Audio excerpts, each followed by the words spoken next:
Hello à tous et bienvenue sur cet épisode de Token Talkers. Bienvenue, on est très heureux aujourd'hui de recevoir notre Thibaut Boutroux qui est avec nous, cofondateur de Meria, qui a une grosse expertise dans le Web3, qui a un couteau suisse, qui sait beaucoup de choses, qui va nous apprendre énormément pendant cet épisode.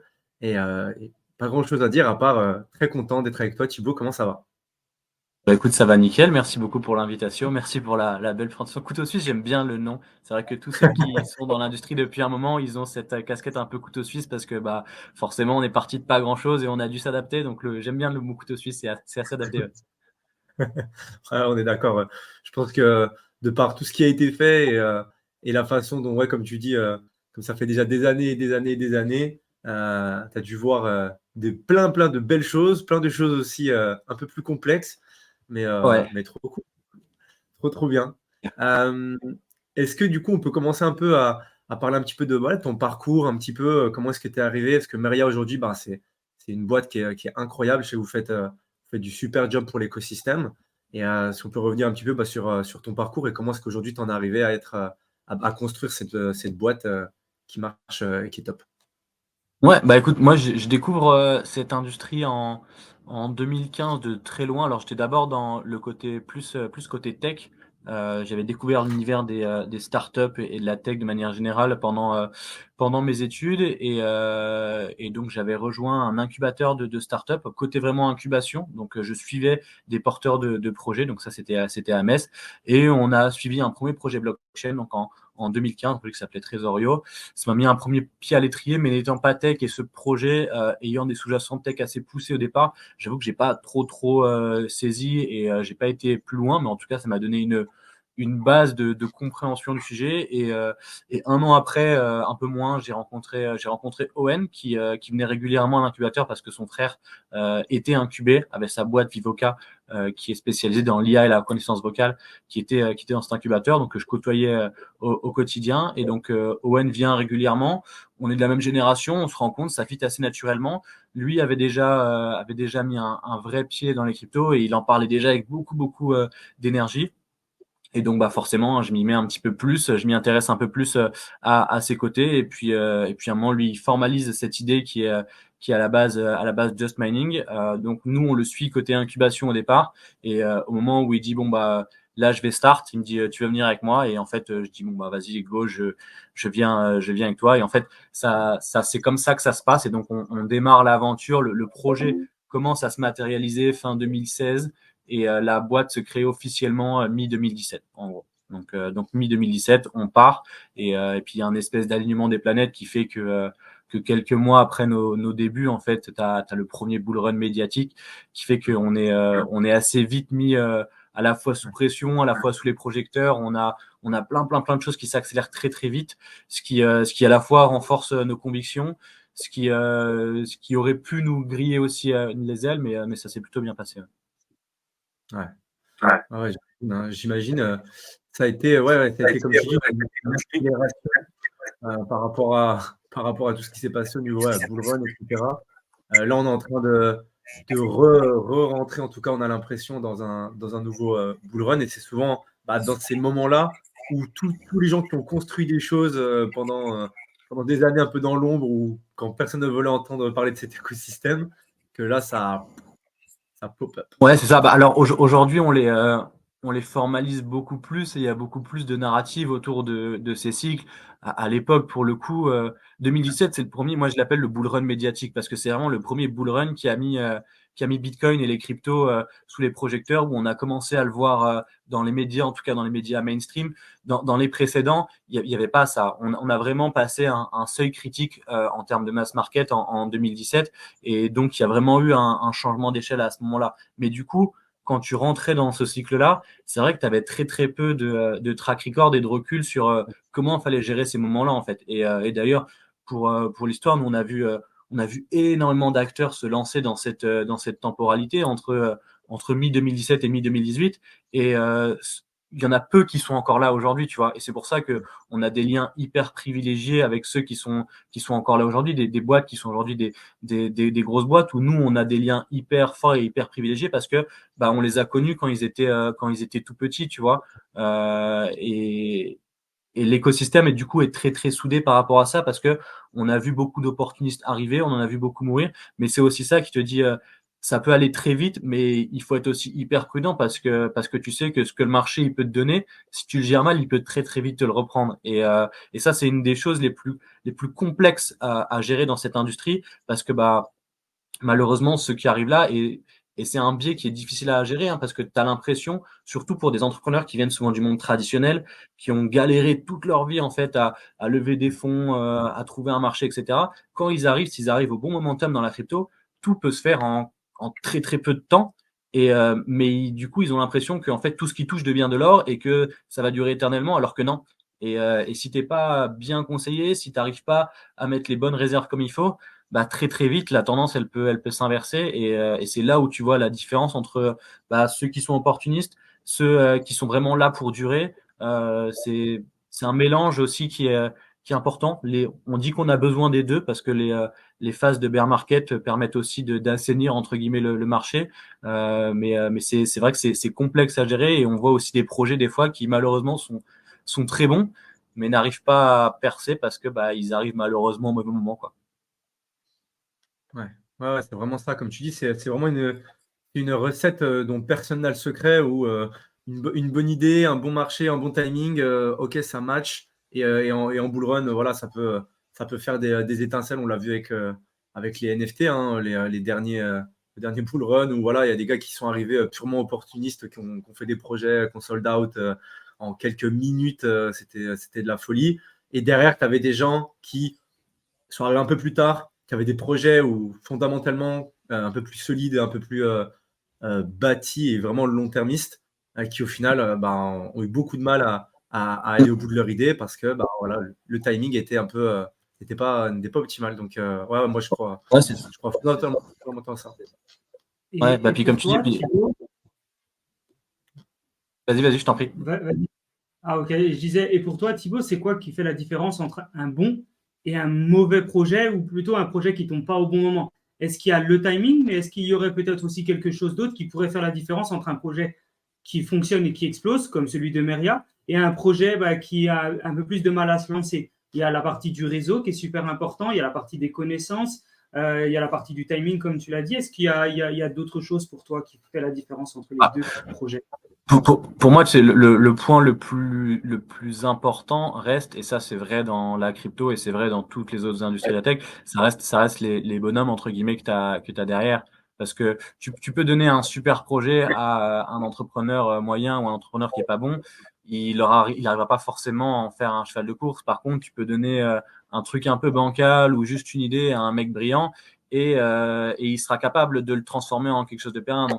Donc quoi qu'il arrive, ça c'est pour moi ça c'est la base du truc, qui sont les mecs à derrière et qu'est-ce qu'ils veulent faire aussi, parce que tu as aussi des gens qui viennent et qui sont clairement là pour dire moi je viens faire mon one shot et puis après c'est ciao, et tu en as qui ont vraiment une volonté de construire.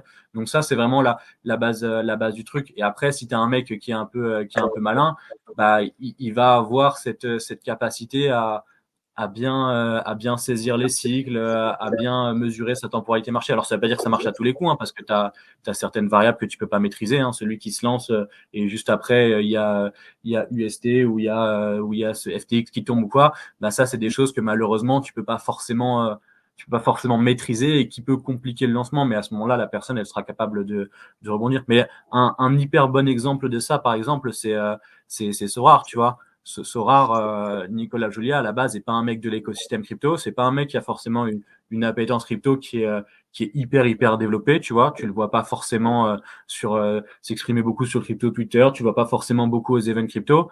Mais c'est un mec qui a compris la narrative NFT avant même que le mot NFT soit posé, tu vois. Et pour autant, il n'a pas explosé tout de suite. Il a pris son temps et il a fait les choses dans l'ordre. Et tu vois, c'est là où tu vois la différence aussi entre les mecs qui viennent pour, euh, pour vraiment changer un marché et rester dans le temps, ou les mecs qui viennent juste faire un one shot, qui font une collection NFT où il y a 100 items, ils essaient de vendre cher, et puis après ils remballent et ça livre rien, tu vois. Eux, d'abord, Ouais. ils ont été chercher d'abord des licences. Après, ils ont fait un truc qui soit le plus friendly possible. Maintenant, ils sont en train de se mettre vraiment sur les sujets de réglementation, tu vois. Ils ont été vraiment crescendo, et d'ailleurs, même sur leur levée, tu vois, ils ont levé stratégiquement avec des acteurs différents à chaque étape, mais pour pouvoir aller crescendo et pour pouvoir être accompagnés correctement, pour accompagner leur croissance.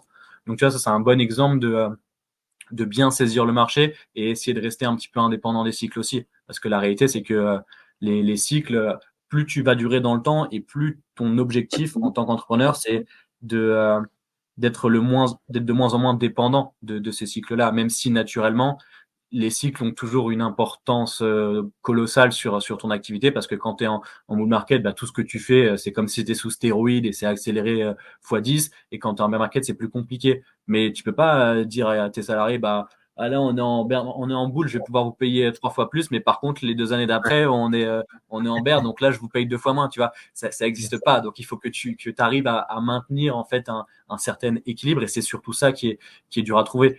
Quand tu es en phase de bull, il faut réussir à capitaliser ce qu'il faut pour vraiment grandir, mais sans être trop gourmand pour pas se brûler les ailes. Et à côté, bah, quand tu es en bear, il faut avoir le luxe d'avoir fait les bonnes réserves pour pouvoir dire, OK, bah, maintenant, on va avoir une période plus calme sur le marché. Bah, cette période-là, il faut vraiment qu'on l'optimise pour build à fond, pour construire des choses, pour être prêt pour le prochain cycle, en fait. C'est des durées de vie, en fait, qui fonctionnent comme ça aujourd'hui, mais c'est pareil. Est-ce que les cycles de demain répéteront cette nomenclature-là? C'est même pas sûr, tu vois. Donc c'est aussi ça qui est compliqué. Ok. Il y a quelque chose que tu as commencé à dire directement, Thibaut, c'est choisir les bonnes personnes. Comment toi, tu as choisi ou comment Owen, comment vous êtes choisi, comment vous avez décidé de travailler les deux ensemble? Alors, effectivement, c'était une opportunité, mais qu'est-ce qui, dans ta Et, tête, tu t'es dit, ok, j'y vais avec lui? Est-ce que tu c'est une très très bonne question et c'est effectivement le point clé. Et je me rends compte sincèrement que bah, maintenant, avec plus de recul, qu'on a eu beaucoup de chance. Parce que du coup, il y a pas que Owen et moi, hein. Il y a d'autres personnes qui sont avec nous depuis le départ, notamment une autre personne qui s'appelle Laurent Graziani, qui est pas du tout visible, qui est le meilleur ami d'enfance d'Owen, qui, quand on a lancé le truc, a traversé, est venu de la Corse, il a traversé la France, il n'a jamais quitté la Corse, il est venu nous rejoindre à Metz et on est toujours tous les trois, toujours alignés, on a évolué ensemble et tout. Et on a de la chance que ça a très très bien fité parce que pour le coup j'ai vu plein de projets exploser juste parce que les mecs à un moment donné s'entendaient puis à un moment s'entendent plus et ça c'est des trucs où je pense qu'à la base il y a une part de choses d'alignement avec des valeurs humaines ou en tout cas une éducation, plein de choses où en fait tu te retrouves sur plein de points. Il y a aussi une certaine complémentarité à avoir dans les tempéraments, dans les compétences, tu vois. Nous, avec Owen, c'était ça le truc qui était le plus évident, c'est que moi, je suis beaucoup plus posé, beaucoup plus calme. Lui, il est beaucoup plus énergique, beaucoup plus dynamique. Et du coup, ça a créé un espèce d'équilibre qui fonctionnait assez bien. Mais après, il y a aussi, ce qui est difficile, c'est que ça peut évoluer aussi dans le temps, tu vois, parce que bah, après, t'as des phases de ta vie qui vont être différentes et puis à certains moments, tu as certaines personnes qui vont avoir d'autres objectifs et ça, tu peux pas le maîtriser, tu peux pas l'anticiper à l'avance. Donc pour le coup, ça, on a eu beaucoup de chance, mais effectivement, c'est un des points qui va déterminer le succès d'un projet. Et d'ailleurs, quand tu regardes, quand tu as des fonds qui viennent faire des levées et qui vont étudier un projet, ils regardent l'équipe et ils regardent un petit peu tous ces points-là, tu vois, à quel point l'équipe elle est compatible, à quel point elle est en mesure de grandir. Et la réalité, c'est que t'as pas de science exacte. Tu en as pour qui ça va marcher, d'autres pour qui ça va moins marcher. Tu en as à certains moments, ça va marcher de leur vie, à d'autres, ça va plus être le bon moment. Donc, tu as plein de choses qui font que ça va marcher. Mais effectivement, nous, on a eu beaucoup de chance. Mais par contre, tu vois, il y a un débat sur ça. Est-ce qu'il vaut mieux du coup entreprendre seul et à ce moment-là, tu dépends que de toi ou entreprendre en équipe? Alors, j'ai jamais entrepris seul, mais quel plaisir d'entreprendre à plusieurs quand ça fonctionne. Tu vois, Ouais. je pense que c'est décupler le plaisir de réussir quelque chose quand t'es plusieurs, quand tu peux le partager. Tu vois, quand tu vois les personnes autour de toi évoluer, c'est un des trucs les plus forts que tu vis dans l'aventure. Tu vois, alors que être tout seul et ne pas pouvoir le partager, c'est un peu dommage. Et la réalité, c'est que tu peux le partager autour de toi avec tes amis, avec ta famille, mais personne peut mieux comprendre en fait que ceux qui sont vraiment autour de toi dans le truc, comment ça marche. C'est un des problèmes des fois des entrepreneurs, c'est que des fois tu as des problématiques et en fait, à part un autre entrepreneur qui vit des choses similaires, c'est difficile à le faire comprendre, tu vois. Donc ouais, bien s'entourer, c'est l'un des points, c'est l'un des points clés et trouver son équipe, recruter après les bonnes personnes, etc. Ça, c'est vraiment, je pense, la partie la plus compliquée de l'équation, la partie sur laquelle nous on a perdu beaucoup de temps, on s'est beaucoup loupé sur des recrutements, sur des gros profils. Et en plus, quand on s'est loupé, tu peux te louper pour plein de raisons. Ce que je dis, c'est que tu peux des fois recruter un mec où tu as l'impression qu'il est bon et en fait tu t'aperçois que finalement bah, il est pas si bon que ça.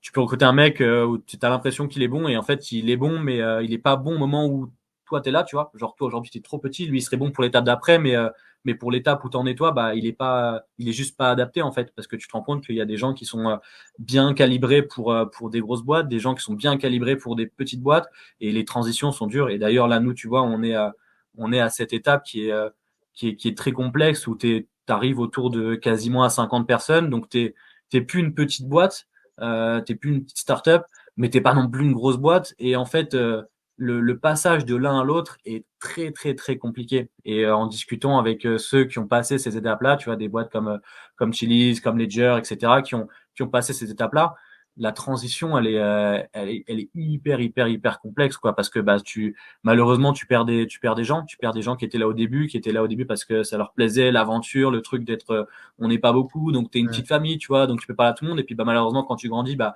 tu perds forcément un petit peu de ça parce que tout le monde n'a pas les mêmes ambitions et tout le monde va pas se développer de la même manière. Et donc, bah, du coup, tu perds ces liens-là, tu vois. Nous, au tout début, quand on s'est lancé, bah, une connerie, mais si on va boire un verre le samedi soir, on allait boire un verre avec toute l'équipe. Bah, aujourd'hui, tu es 50, tu peux pas aller boire un verre à 50, tu vois. Donc, il y a des choses que tu fais différemment. Ceux avec qui tu as commencé, tu pas forcément les mêmes liens que ceux qui sont arrivés après. Donc, tu as plein de petits trucs comme ça qui font aussi la vie de l'entreprise, qui sont beaucoup plus compliqués à gérer, et tu passes beaucoup de temps à plus gérer de l'humain, de l'homme, etc., plutôt que de gérer la boîte. Donc, c'est aussi un métier qui évolue et qui est différent. Et c'est pas du tout la même chose de lancer un projet et de gérer une petite boîte qu'une boîte en phase de transition, et qu'une grosse boîte. C'est vraiment des métiers différents. Et c'est pour ça que, par exemple, Ledger, tu vois, Ledger avait opéré la transition. C'était l'archevêque qui était là au départ. Et puis, c'est Pascal Gauthier qui a pris la suite à un moment donné parce que l'archevêque est hyper pertinent et hyper puissant pour lancer un projet. Par contre, tenir une boîte qui a 300 salariés, c'est un truc peut-être qui l'amuse un petit peu moins. Alors que Pascal Gauthier sait très bien faire ça, tu vois. Donc c'est des étapes de vie de l'entreprise aussi et c'est hyper dur d'avoir, tu vois, moi ça j'admire le mec qui a eu la lucidité de dire ok, moi maintenant je suis moins pertinent, je me mets un petit peu en retrait et si je veux que la boîte elle se développe, je suis peut-être plus la bonne personne, tu vois. Et tout ça, c'est des questions compliquées, des questions qu'on se pose, hein, parce qu'on est en plein dans ces trucs-là. Donc, comment ça va évoluer, tu peux pas maîtriser. Il y a des choses, en plus, nous, on est très jeunes, donc on essaye de se nourrir un petit peu des expériences des autres, parce qu'il y a plein de choses qu'on n'a pas vécues, tu vois. Et on tient aujourd'hui un discours qui est différent de celui qu'on aurait tenu Ouais. il y a 3 ans, et qui est certainement différent de celui qu'on tiendra dans 3 ans. Donc c'est ça aussi qui est délicat, mais en tout cas, c'est hyper intéressant à vivre. Ouais. Ouais, humainement, c'est de la remise en question, c'est des discussions, c'est au final, il y a pas de réponse, c'est comme tu dis, il y a pas de réponse, exacte. En fait, c'est toujours bon, bah, on déplace le curseur, on déplace un peu, on regarde qu'est-ce qui se passe. OK, peut-être en fait, non, un peu plus de ci, un peu moins de ça et encore plus, quand c'est avec de l'humain, voilà, l'humain, c'est une sacrée machine, c'est Ouais, une sacrée matière première avec laquelle il faut travailler et avec ouais, un humain plus un humain, c'est pas un plus un, c'est un fois 10 choses, en fait. J'ai toujours tendance à dire c'est que ça.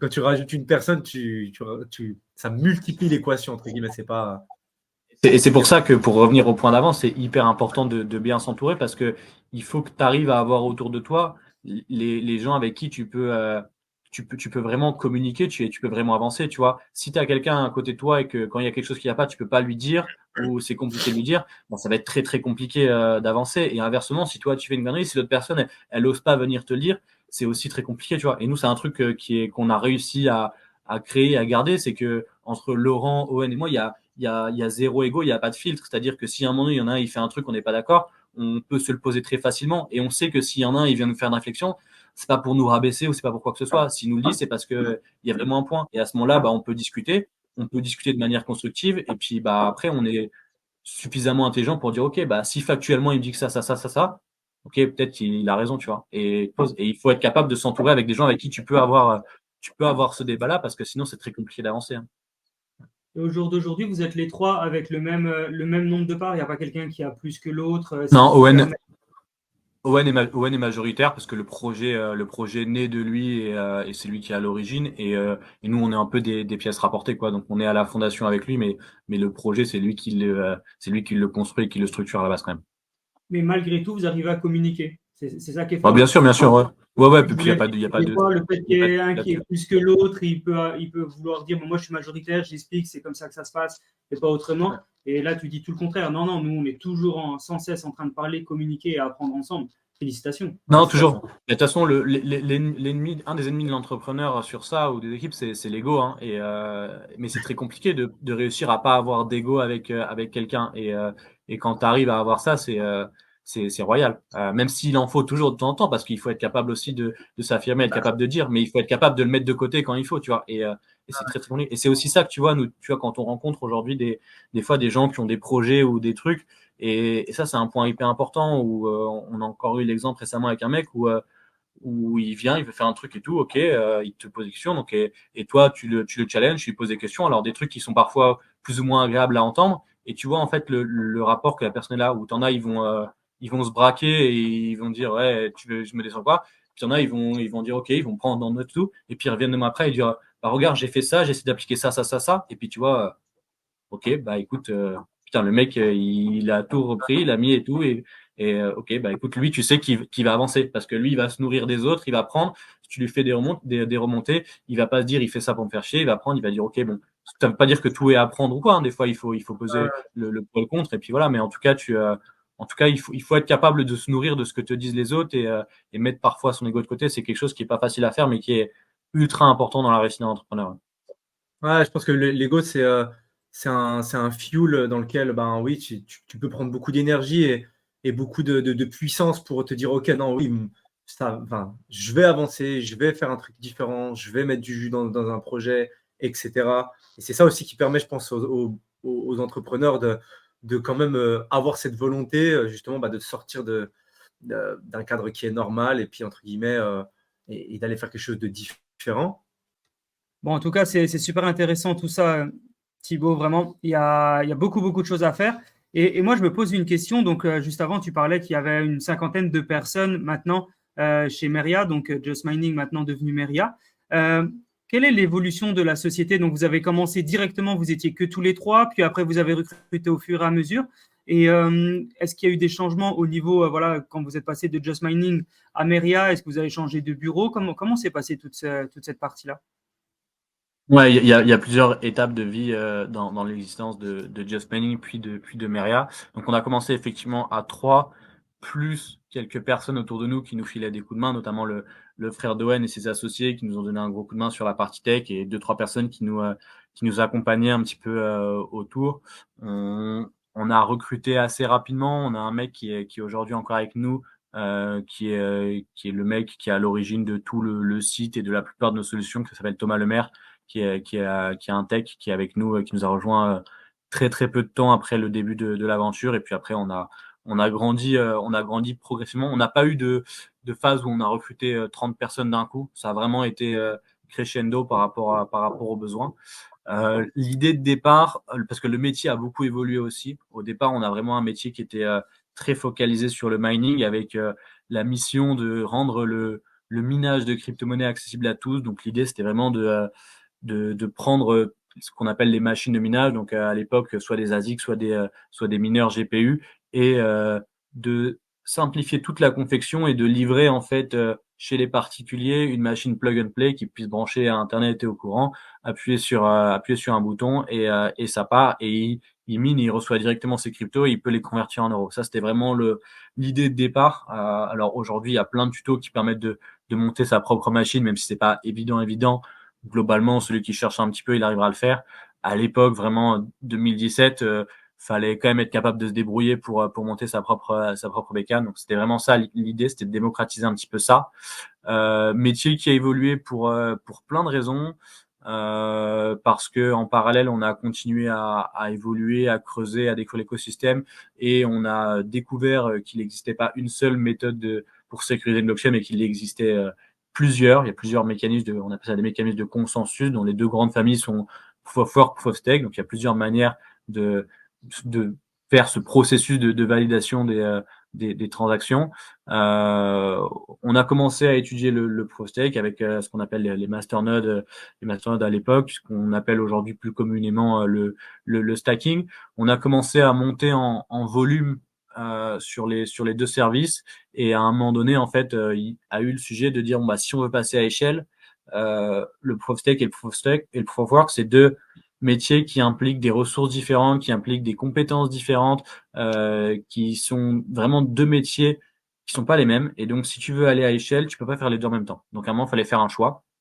Et donc, ce choix-là, on l'a fait en 2019 par rapport pour diverses raisons. Nous, on a plutôt pris l'orientation Proof of Stake, alors que ça veut pas dire qu'on a moins de conviction sur le Proof of Work. C'est juste que par rapport à ce qu'on avait entre les mains et ce qu'on voulait faire et ce qu'on se sentait capable de faire, on estimait qu'il y avait plus de choses à faire à ce moment-là sur le Proof of Stake, parce que le Proof of Work, c'est un métier qui est beaucoup plus industriel, qui a beaucoup de contraintes géographiques, beaucoup de contraintes politiques. Enfin, c'est vraiment un autre monde qui est hyper, hyper passionnant. Je sais pas si vous avez déjà reçu des mineurs de crypto dans le podcast, mais ça vaut le coup parce que vraiment, le minage, c'est un métier qui en vitrine semble très simple, qui en coulisses, c'est d'une complexité, mais c'est hyper, hyper, hyper passionnant. Mais voilà, donc nous, on a pris l'autre direction. Et donc, à ce moment-là, donc ça veut dire qu'à partir de 2019, fin 2019, début 2020, juste avant le confinement, on vendait plus de machines de minage. Et donc, du coup, Just Mining était plus forcément adapté au truc. Donc, c'est à partir de là qu'on a décidé qu'il fallait faire un rebranding. Mais pour que ce soit bien assimilé, on voulait d'abord développer d'autres services et se préparer bien à la transition. C'est pour ça que le rebranding est arrivé beaucoup plus tard pour que la transition soit la plus smooth possible. Donc, Meria est apparu que fin d'année dernière, donc en décembre 2022. Et ça marquait vraiment la transition totale, où là, c'était déjà assimilé pour les gens que Just Mining faisait moins de minage. On avait nos autres activités qui étaient plus ancrées.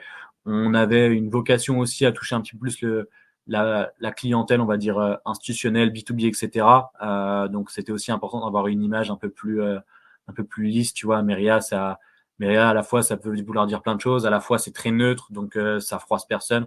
La DA, elle est beaucoup plus sobre aussi. Donc, c'était un petit peu cette idée d'avoir ça tout en gardant notre ADN tech, parce que une chose qu'on a gardée tout au long de l'historique, c'est que on a estimé qu'il était très, très important de conserver la compétence technique en interne, parce que sur un marché aussi vite que celui-ci, c'est ce qui te permet de rester en fait agile et de comprendre parfaitement ce qui est en train de se passer. Tu vois, avoir les mains dans la blockchain, opérer des validateurs pour le compte des blockchains, parce qu'aujourd'hui on a deux métiers. Le cœur de notre métier, c'est celui-ci, opérer des validateurs pour le compte des blockchains. Ça veut dire que tu es aussi en contact avec l'ensemble des blockchains, que tu as des groupes Telegram avec les équipes fondatrices, ou en tout cas avec les équipes qui font fonctionner le réseau, et donc que tu vois comment l'écosystème se développe d'un point de vue technique. Tu vois, tu as vraiment les mains dedans, et t'as pas juste la visibilité de le projet fait des annonces sur Twitter et tu as l'impression que ça avance. Non, tu sais concrètement qu'est-ce qui est en train de se passer sur ce réseau, à quel point les équipes sont réactives, à quel point leurs documents techniques elles sont à jour, à quel point ils sont en train de faire des choses, et tu peux vraiment comprendre et avoir un regard entre guillemets critique et objectif sur ce qui est en train de se passer. Alors, ça veut pas dire qu'il faut pas tout le côté marketing, parce que tu peux être le meilleur techniquement. Si t'es pas capable de le dire, les gens, au final, ils vont pas utiliser tes solutions, et du coup, ça sert à rien. Donc, il faut trouver l'équilibre entre les deux. Mais en tout cas, si t'es que bon sur la partie marketing et que derrière, il y a une coquille vide, tu sais que dans le temps, ça va quand même être difficile de durer. Donc, du coup, ça nous permet aussi d'avoir un regard qui est assez objectif sur tout ça, et de vraiment comprendre comment est en train d'évoluer cette industrie. Et c'est un positionnement qui est un petit peu particulier, parce qu'aujourd'hui, tu as très peu d'acteurs qui ont un pied dans les deux mondes. Soit tu vas avoir des acteurs qui sont essentiellement sur la partie opération de validateur. Tu vois, en France, on a un gros player notamment qui est Kild, qui fait ça très très bien. Après, dans le monde, tu as des géants. Les géants, ça va être Allnut, ça va être Figment, ça va être ces genres d'acteurs qui sont un peu moins connus pour les gens qui sont pas dans l'écosystème. Et de l'autre côté, tu vas avoir tous les players plus centralisés qui vont être soit des grosses plateformes de trading, type Binance, etc., soit d'autres acteurs comme Swedborg, par exemple, qui vont être en fait des agrégateurs de solutions, donc qui, eux, vont aller chercher à droite à gauche les meilleurs services, et qui vont du coup proposer différents services à leurs utilisateurs en se sourçant chez des providers. Et nous, on est à la fois distributeur de nos solutions, mais à la fois, on peut avoir des plateformes d'échange qui vont venir utiliser nos validateurs. On va être capable de faire aussi des validateurs marque blanche pour certains acteurs. Et tu vois, il nous est arrivé dans notre vie d'avoir certains PSAN qui distribuaient des services qui en fait étaient sourcés chez nous. Donc c'est un petit peu ça l'idée, c'est que ça nous ouvre aussi plusieurs canaux de distribution. Notre canal historique qui est la plateforme Meria.com, où là les gens ont pouvoir venir s'onboarder sur une plateforme qui est centralisée, qui est simple d'accès, etc. Mais on a aussi d'autres canaux qui est toute cette partie marque blanche où on va pouvoir faire ce qu'on appelle du B2B2C. Donc on va pouvoir mettre là notre expertise technique à disposition de ces acteurs. Et on va avoir toute la partie on-chain aussi, puisque nos validateurs, ils sont publics. Donc, si toi, tu es plus à l'aise avec l'environnement blockchain et que tu sais utiliser un wallet, que tu sais te balader sur toute cette partie décentralisée, tu vas pouvoir venir interagir directement avec nos validateurs. Et ça, c'est aussi hyper précieux parce que dans un momentum où la régulation prend de plus en plus de place, où elle est entre guillemets de plus en plus contraignante, où ça devient de plus en plus difficile d'onboarder des gens, sur le côté on-chain, tu n'as pas toutes ces problématiques-là.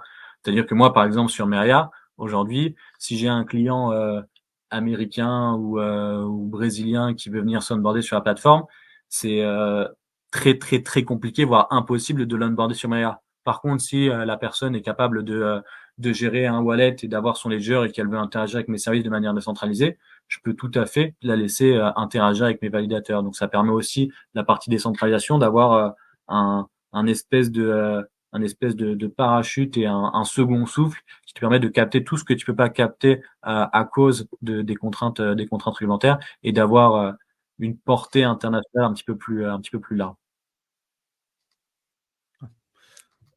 C'est super intéressant tout ce que tu dis. Et qu'est-ce qui a fait la bascule entre, du coup, est-ce que, plutôt c'est une question parce que tu l'as dit, mais je voulais savoir si c'était assez précis pour les auditeurs. La bascule entre Just Mining et Meria, est-ce que c'est lié à un agrément AMF que vous avez reçu entre-temps?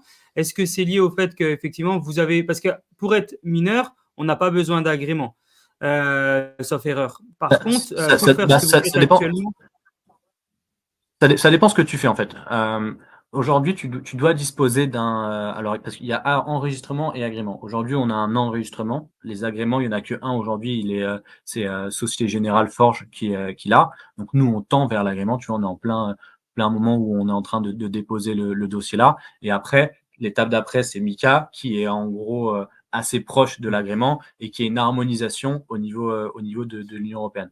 Alors déjà, nous, quand on a commencé, tout ça n'existait même pas. Donc, si tu veux, quand on commence l'activité, la réglementation a de limites que ton éthique, en fait. C'est-à-dire que soit tu veux faire des choses bien et tu essayes de faire en sorte que ce soit à peu près correct et convenable, soit tu pouvais faire un peu n'importe quoi parce qu'il y avait aucune règle. Donc, on a dû se mettre en conformité. Donc, ça, c'est quelque chose qui est extrêmement compliqué aussi quand tu découvres ça. Et c'est d'ailleurs pour ça qu'on voit aujourd'hui les premiers agréments. Pourquoi c'est Société Générale Forge qu'il a et pourquoi c'est pas un pure player?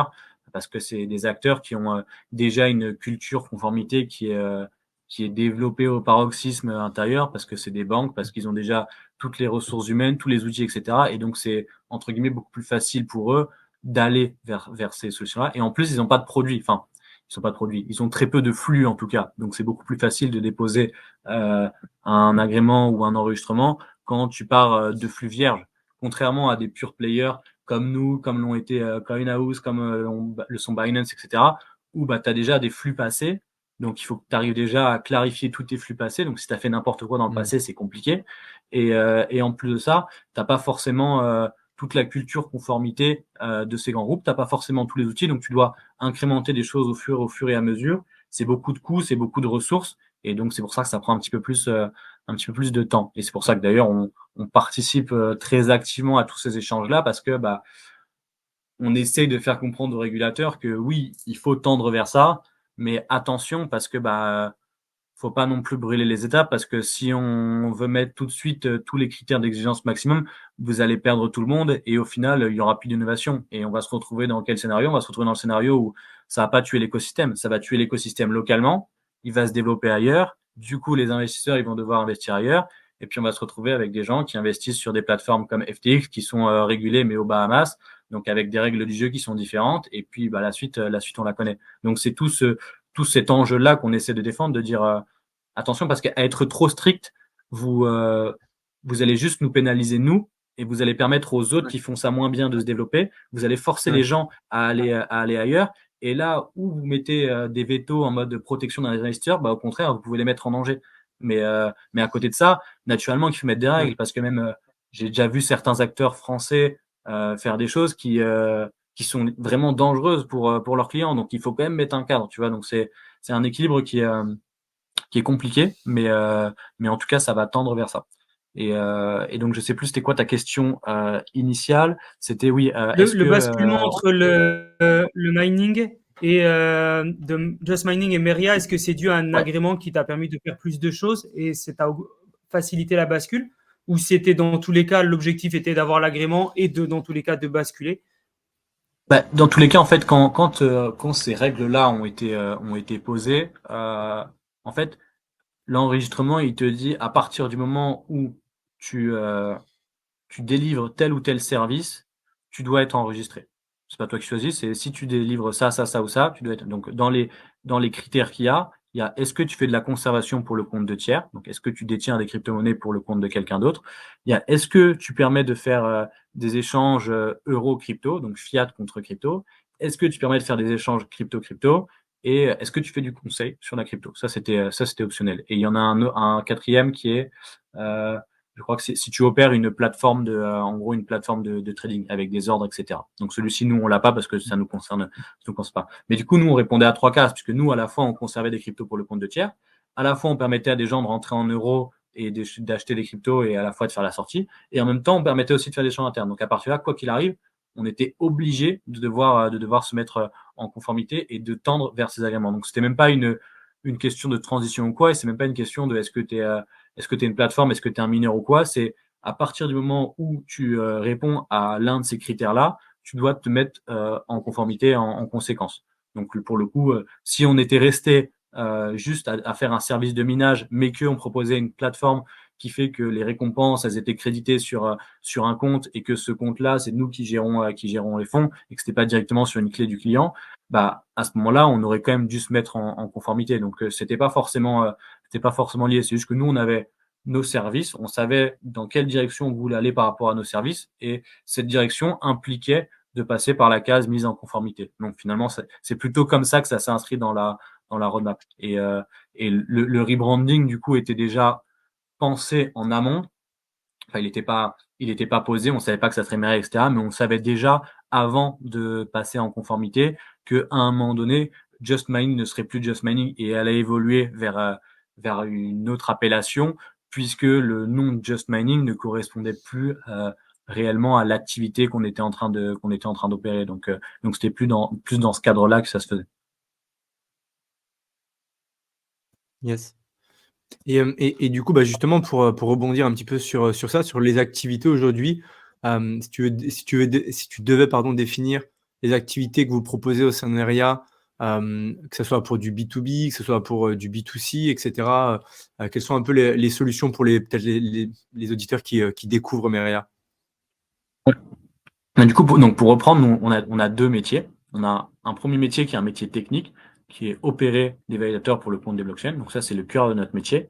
Et on a un second métier qui est du coup plus financier, qui est en fait une interprétation, une traduction de notre métier technique, qui est proposer des solutions d'investissement crypto à destination du plus grand nombre. Donc à la fois des particuliers, à la fois des entreprises. Donc ça se matérialise sur une plateforme qui s'appelle Meria.com. On a 3 canaux de distribution. Donc la plateforme Meria.com, où là tu vas pouvoir venir en tant que particulier ou en tant qu'entreprise.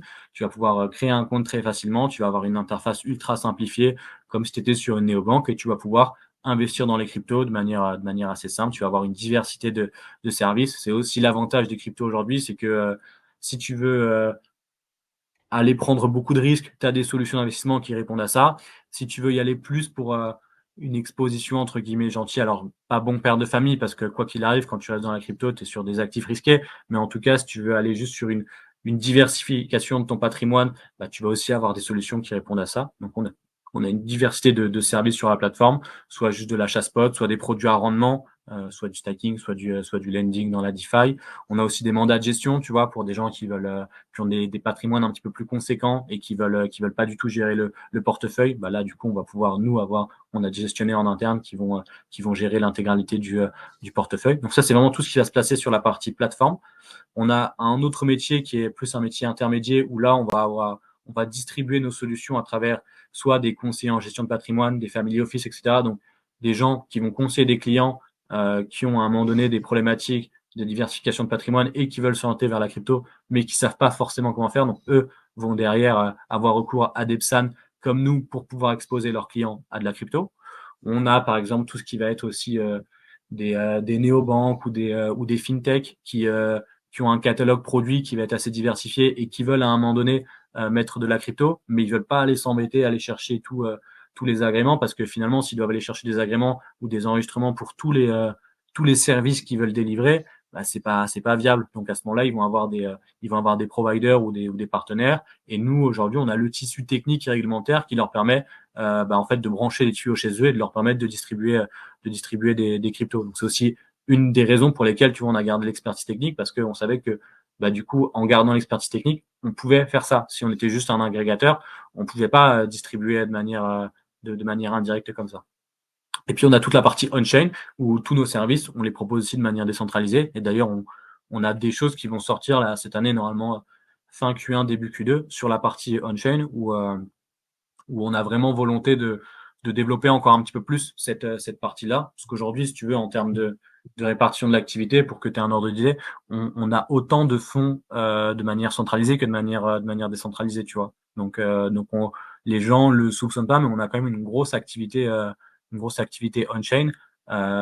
Et c'est un monde qu'on connaît assez bien. Donc je pense qu'il y a beaucoup de choses à faire là-dessus et que c'est assez sous-estimé. Et t'as moins de concurrence en plus. Et en plus, t'as pas de barrière géographique. Donc, c'est-à-dire que si à un moment donné, pour X ou Y raison, la régulation devient très contraignante en France ou te permet plus d'exister comme tu veux, bah, en fait, nous, quoi qu'il arrive, on sait que on a un seuil d'activité qui est maintenu grâce à tout ce qu'on est en train de faire on-chain. Donc, c'est aussi une manière de se sécuriser, de se diversifier, de dire bah on n'a pas tous les œufs dans le même panier. Et si à un moment donné ils mettent des trop grosses barrières au niveau réglementaire, bah on aura le temps de se mettre en conformité. Et pendant ce temps-là, bah la boîte elle continue à tourner. On a toujours des revenus qui sont liés à l'activité on-chain et donc on peut continuer à délivrer des services quoi. Donc actuellement, sur le marché francophone, sur tous les services que tu expliques, Thibaut, vous êtes les seuls à proposer tout ça. Alors, il y en a d'autres qui le font, mais pas de manière aussi poussée. Tu vois, si par exemple, je te dis D'accord.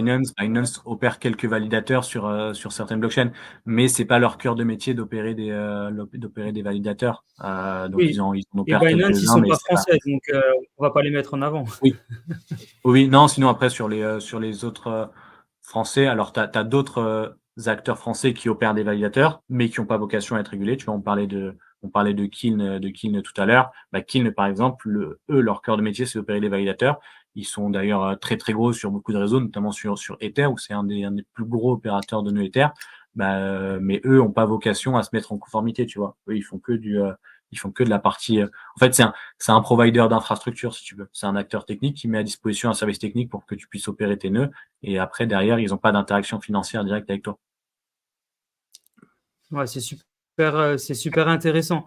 Et donc, du coup, disons que vous êtes quasiment les seuls dans l'écosystème à proposer ça. Est-ce qu'il y a encore une marge d'évolution pour Meria? Bah, évidemment, Est-ce de qu'il y toute a manière, quelque chose, un step supplémentaire que vous cherchez à avoir? ou de toute Un manière, oui, service tu as un peu plus lourd. une première grosse étape de développement qui est la partie réglementaire. C'est-à-dire que là, tu as les prochaines étapes qui sont l'agrément et MiCA. C'est clairement un autre level par rapport à l'enregistrement. C'est-à-dire que tu vas sur des exigences de conformité qui sont beaucoup plus lourdes. D'ailleurs, aujourd'hui, tu as une centaine de PSAN en France. Honnêtement, je pense que tu as aujourd'hui, vraiment, au moment où on se parle, dans les dispositions actuelles, tu as moins de la moitié qui est calibrée pour aller vers l'agrément.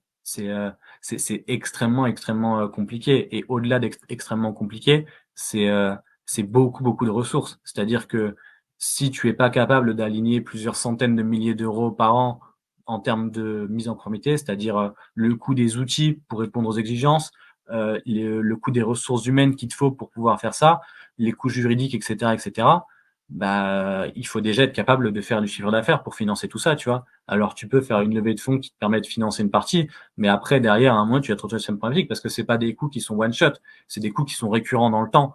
Donc, à un moment donné, il faut quand même que tu sois capable de développer l'activité pour pouvoir répondre de ces coûts-là. Et si tu fais juste, si tu as juste assez pour financer ta mise en conformité, tu n'auras pas assez pour faire du commercial, pour présenter ton produit, et donc tu auras du mal t'auras du mal à faire du chiffre. Donc tout ça va faire aussi un remue-ménage assez important, je pense, dans l'industrie. Donc ça, nous, c'est la prochaine étape. Et après, on a plusieurs échéances avec des nouveaux services qui vont sortir, avec un développement plus appuyé de nos services on-chain, dans l'idée de défendre le discours suivant, qui est de dire, aujourd'hui, moi, j'ai des convictions sur certaines choses, tu vois, sur la partie décentralisation, j'ai des convictions. Mais en fait, si toi, tu veux investir dans les cryptos, entre guillemets, mes convictions, tu t'en moques. Ce qui est important, c'est que tu comprennes c'est quoi les avantages d'être dans un environnement centralisé, c'est quoi les avantages d'être dans un environnement décentralisé, c'est quoi les inconvénients des deux. Et une fois que tu as tous ces éléments-là, bah, par rapport à ton profil à toi, dans quel environnement, en fait, tu es le plus à l'aise de naviguer, en sachant que tu peux aller un peu dans l'un, un peu dans l'autre, en sachant que tu peux passer de l'un à l'autre. Mais du coup, nous, l'idée, c'est plus d'aller voir les gens et de leur dire, OK, tu veux t'exposer à la crypto, oui ou non? Si oui, de quelle manière tu veux le faire? Et il existe différentes manières de le faire. Bah, si tu vas dans cet environnement, tu as ces dispositions-là. Si tu vas dans cet environnement, tu as ces dispositions-là. Nous, dans tous les cas, on est capable de t'apporter des solutions dans les deux cas. Mais le but, je vais pas te forcer à utiliser un ledger et à être dégène à fond si t'es pas à l'aise avec un wallet. C'est pas le but et ça n'a pas de sens. Et de l'autre côté, si tu es déjà plus à l'aise et que tu veux monter en compétence, je vais pas te forcer à rester sur une plateforme centralisée si la logique veut qu'à un moment donné, tu montes en compétence et que tu sois capable de gérer tes propres clés, tu vois. Et du coup, ça nous permet, nous, d'être en plus hyper fair avec les clients parce que j'ai pas tu vois, si j'ai un client parce que ça, c'est un vrai sujet aussi pour les plateformes centralisées. Imagine, tu as un client qui vient, qui est débutant dans les cryptos et qui demain vient à gagner beaucoup d'argent parce que voilà, il est arrivé au bon moment, les cryptos ont pris de la valeur et donc bah, il est arrivé, nous c'est arrivé des clients qui mettaient quelques dizaines de milliers d'euros et qui se retrouvent avec des patrimoines colossaux. Bah, naturellement, si sur une année, tu as gagné plus avec les cryptos que dans ton métier, il y a beaucoup de gens qui vont se dire ça vaut peut-être le coup que j'accorde plus de temps à la crypto. Et donc, naturellement, ils vont creuser, ils vont monter en compétences. Et puis, quand tu montes en compétences, ce qu'on t'explique et l'idéologie de la crypto, c'est ne laisse pas tes fonds sur une plateforme centralisée. Apprends à gérer tes trucs par toi-même. Tu peux faire certains services de manière décentralisée. Tu peux conserver tes cryptos. T'as pas besoin de faire confiance à un tiers. Et en fait, si tes services ils se limitent à du centralisé, bah, d'un côté, tu es convaincu par cette idéologie, d'un autre côté, tu es bloqué par le fait de si ton client il se barre, bah, tu perds de l'argent parce que toi, tu gagnes de l'argent quand il est sur ta plateforme. À partir du moment où il sort de cette plateforme, tu gagnes plus d'argent. Et donc, tu te retrouves dans un truc qui est un petit peu chiant parce que d'un côté, c'est logique qu'il sorte s'il monte en compétence, il a compris qu'il ne doit pas laisser de fonds sur la plateforme centralisée, mais d'un autre côté, c'est chiant pour toi parce que ça dévalorise entre guillemets un peu ta plateforme et ton service si le mec il sort et tu vas gagner moins d'argent. Et donc, tu te trouves dans un truc où t'es bloqué et c'était chiant pour nous à un moment donné de dire putain, la bonne décision pour lui si je suis à la place et qu'il faut sortir, mais d'un autre côté, pour moi, c'est pas bon qu'il sorte. Et du coup, tu es dans une position un petit peu délicate qui est pas, où du coup, tu es plus fair pour le client. Et donc, du coup, bah, le fait d'avoir ce positionnement-là, c'est de dire, OK, bah, tu es monté en compétence, trop bien. Si tu veux sortir, tu peux sortir. Et puis, sors. Et en fait, si tu veux, tu peux continuer à interagir avec moi de manière centralisée, de cette manière et tout. Et là, globalement, le mec qui a gagné à tes côtés, il le fera toujours. Et même si ton validateur, il a un petit pourcentage de moins de rendement que celui qui est à côté ou quoi, ou qui va prendre un petit peu plus de frais, il ira quand même chez toi parce que il a compris ça. Et donc du coup ça c'est hyper important. Et puis ce que tu te rends compte après c'est que tu as aussi des gens qui sont même des mecs qui sont full crypto qui à un moment donné vont se dire bah allez, je remets un peu sur la partie centralisée quoi qu'il arrive parce que de toute manière, j'ai d'autres trucs et donc je peux pas tout gérer en même temps. Donc, je te remets un petit peu chez toi et on récupère comme ça plein de gens. Donc on tend de plus en plus vers ça et donc ça aujourd'hui on peut le faire, mais c'est pas encore ultra optimisé parce que l'environnement décentralisé est encore relativement complexe et donc on a plusieurs choses qui devraient sortir cette année qui visent à simplifier vraiment les deux mondes, à bien montrer qu'on est capable de faire les deux et mettre en avant ce discours-là pour aussi pousser les gens, entre guillemets, de manière générale, à plus de transparence et pousser les gens aussi à monter en compétences, tu vois. Wow, ok. C'est très intéressant. En tout cas, on voit qu'il y a de l'ambition, qu'il y a des nouvelles solutions qui arrivent, qu'on est loin d'être à la fin de la croissance de Meria et c'est super intéressant pour les auditeurs et pour les clients actuels et les futurs clients qui voient qu'ils travaillent avec une société qui a plein d'ambition et qui veut continuer à grandir. Quand on parle de régulation juste avant, tu expliquais que pour l'instant, tu ne peux pas recevoir des clients américains. Est-ce que c'est tout simplement une volonté de votre part? Est-ce que c'est un blocage sur de la réglementation? Est-ce que c'est quelque chose qui peut arriver par la suite? Alors, avec les Américains, c'est un cas particulier, hein, où c'est très très compliqué de traiter quoi qu'il arrive avec des Américains quand tu es sur des marchés financiers, peu importe le secteur, hein, que ce soit crypto ou que ce soit des actions en bourse ou quoi que ce soit. Il faut que tu sois réglementé sur le sol américain et les règles du jeu sont vraiment très très différentes. Et donc, il faut avoir une présence sur le sol américain. Il faut avoir c'est toutes des dispositions qui sont tellement complexes que rares sont ceux qui ont vraiment envie d'y aller sur des services financiers. Et la réalité, c'est que de toute manière, il y a déjà vraiment matière à faire au niveau français / européen avec Mika pour avoir besoin de se diversifier sur des clients américains. Alors après, si tu veux, la seule typologie de clients américains que je vais pouvoir avec lesquels je vais pouvoir traiter, ça va être celui qui est expatrié, qui est en fait français, mais qui vit aux US, mais qui va peut-être être encore résident fiscal français, ou tu vois, ce genre de choses. Mais en tout cas, un résident fiscal américain ou un mec de nationalité américaine, aujourd'hui, impossible. Et c'est tellement contraignant qu'on n'a même pas envie d'y aller. Mais voilà. Et après, t'as plein de zones, en fait.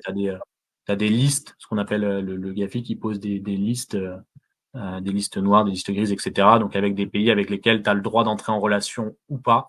Et en fait, tu as ce qu'on appelle une matrice de risque. Donc tu vas faire une matrice de risque et en fonction des pays ou des profils clients, parce que tu as des profils clients aussi, bah, tu vas attribuer un niveau de risque. Et en fonction de ce niveau de risque, bah, tu vas avoir juste des exigences beaucoup plus appuyées en termes de documentation. Tu vas lui demander beaucoup plus de choses, tu vas lui poser beaucoup plus de questions et tu vas avoir une fréquence de répétition au niveau des questions que tu vas lui poser. C'est-à-dire que tu vas lui demander énormément de documentation et tu vas lui demander de manière régulière, tu vois, en fonction des niveaux de risque. Sur un client qui est très risqué, bah, tous les ans, tu vas quasiment devoir renouveler ce KYC, tu vois. Donc, par exemple, un mec qui peut être français, mais qui va, par exemple, être entrepreneur dans le marché de l'art ou ce jeu qui va gagner beaucoup d'argent ou quoi, bah ça, c'est des profils qui vont être qualifiés de risqués. Et donc, eux, tu vas devoir avoir des interactions régulières parce que bah, le truc sur lequel ils sont très le régulateur, il est très exigeant et pointueux. C'est tout ce qui est ce qu'on appelle LCBFT, donc lutte contre le blanchiment d'argent.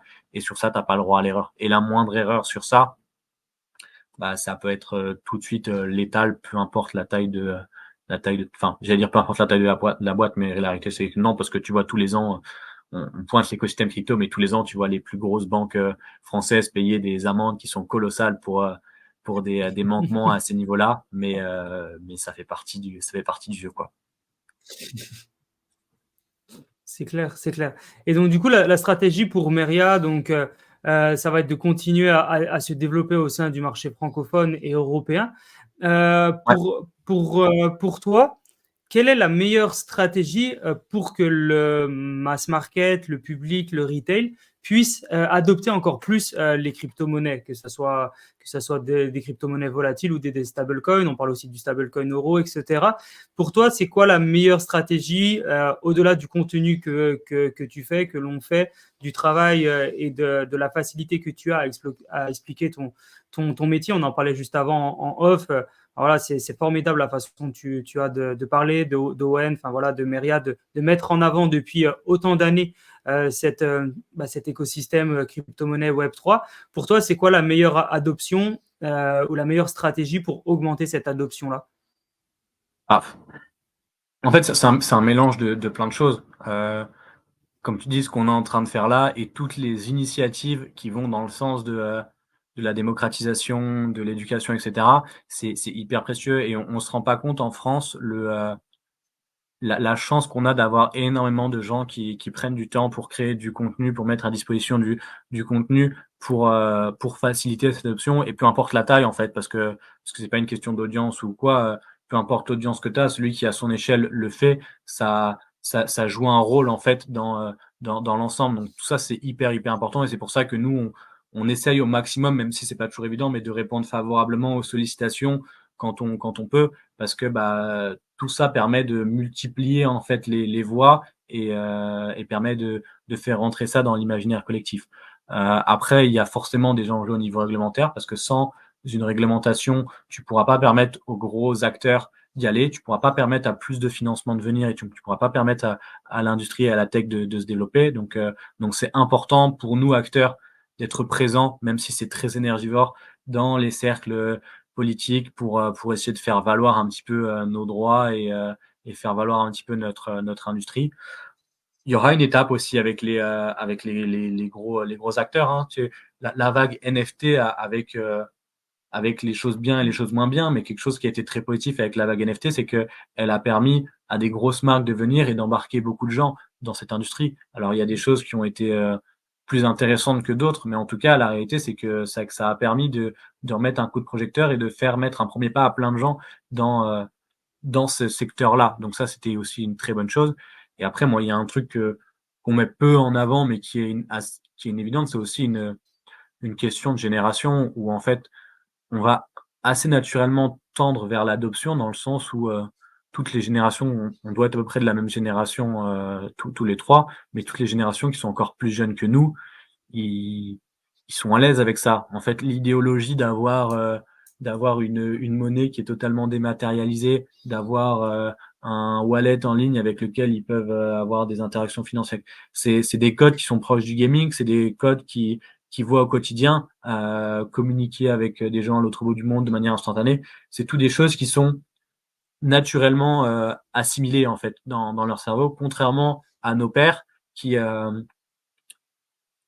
pour eux, ça implique une déconstruction de tout ce qu'ils ont appris avant de refaire une construction et d'adopter ces nouveaux modèles, en fait. Donc, c'est beaucoup plus compliqué pour eux. C'est pour ça qu'on voit des fois des frictions. C'est que un mec qui a 60 ans aujourd'hui, tu lui demandes de comprendre. Pour lui, la compréhension, c'est pas juste comprendre, c'est aussi déconstruire tout ce qu'il a construit, en fait, auparavant pour pouvoir passer à l'étape de compréhension. Alors que les jeunes générations, pour eux, c'est hyper intuitif, c'est hyper naturel. Donc, quand tu vas leur expliquer Bitcoin, c'est une monnaie qui est totalement dématérialisée, qui va s'échanger de pair à pair dans le monde, pour eux, ok, ça fait tilt tout de suite. Il n'y a pas de biais, il n'y a pas de blocage à ce niveau-là.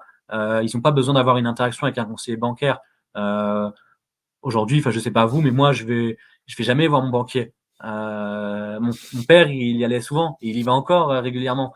Tu vois, les jeunes générations, ils iront encore moins que nous. Donc tout ça, c'est une évolution aussi logique de la société qui fait que, en fait, naturellement, on va tendre vers ces outils. Et quand on parlera d'adoption, c'est quand ce sera naturellement utilisé, sans qu'on ait besoin de le dire, sans qu'on ait besoin de parler de Web3, comme aujourd'hui, on peut parler aisément que Internet est adopté et ancré dans la société parce qu'on l'utilise sans dire qu'on utilise Internet, parce que c'est juste logique et c'est juste comme ça, en fait.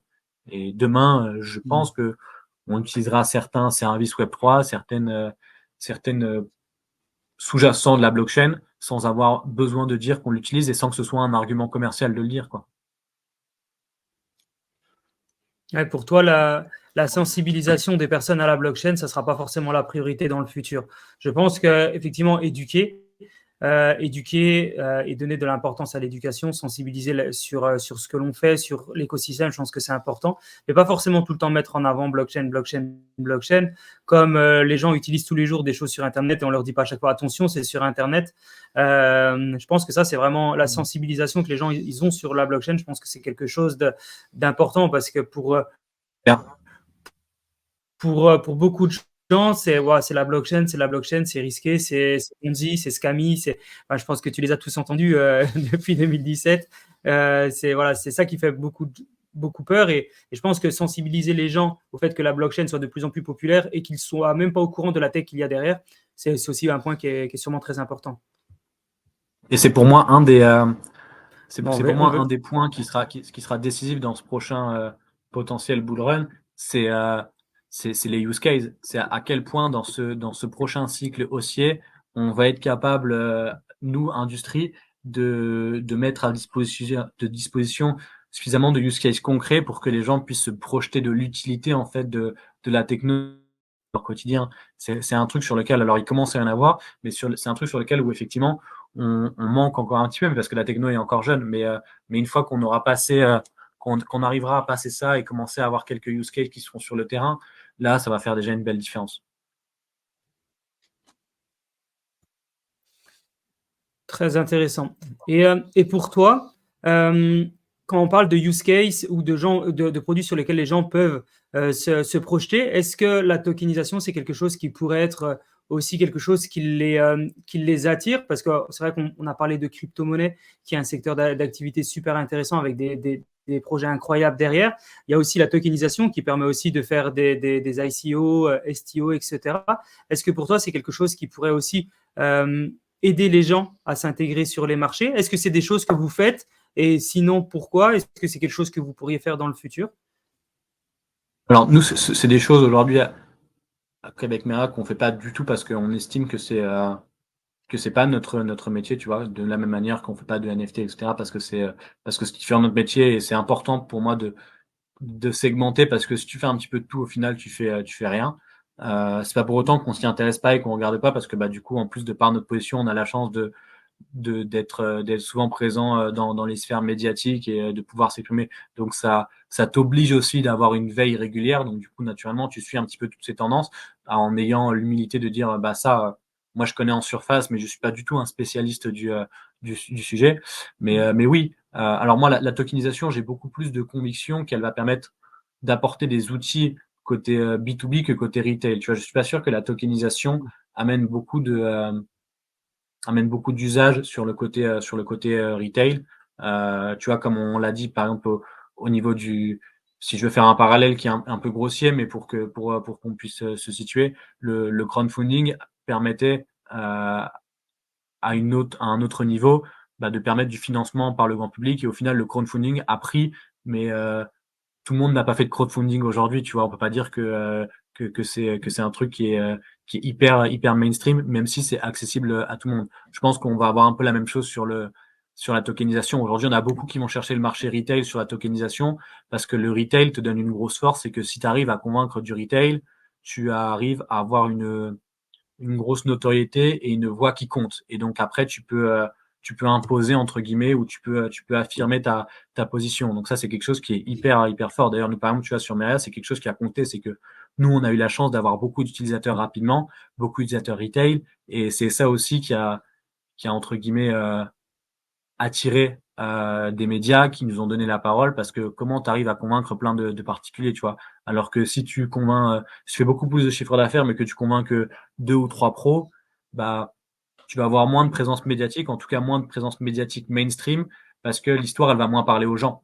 Donc, tu pourras avoir de la présence médiatique très spécialisée par rapport à ton activité, mais en tout cas, les médias mainstream te donneront moins la parole, parce que c'est quelque chose sur lequel les gens auront plus de mal à se projeter. Alors que quand tu touches à du retail, naturellement, tout le monde peut plus facilement se projeter. Mais je pense qu'effectivement, la tokenisation sur les nouveaux modes de financement va apporter plein de solutions ultra précieuses pour les investisseurs de manière générale, que ce soit des investisseurs professionnels ou autres, des fonds, des investisseurs institutionnels, etc.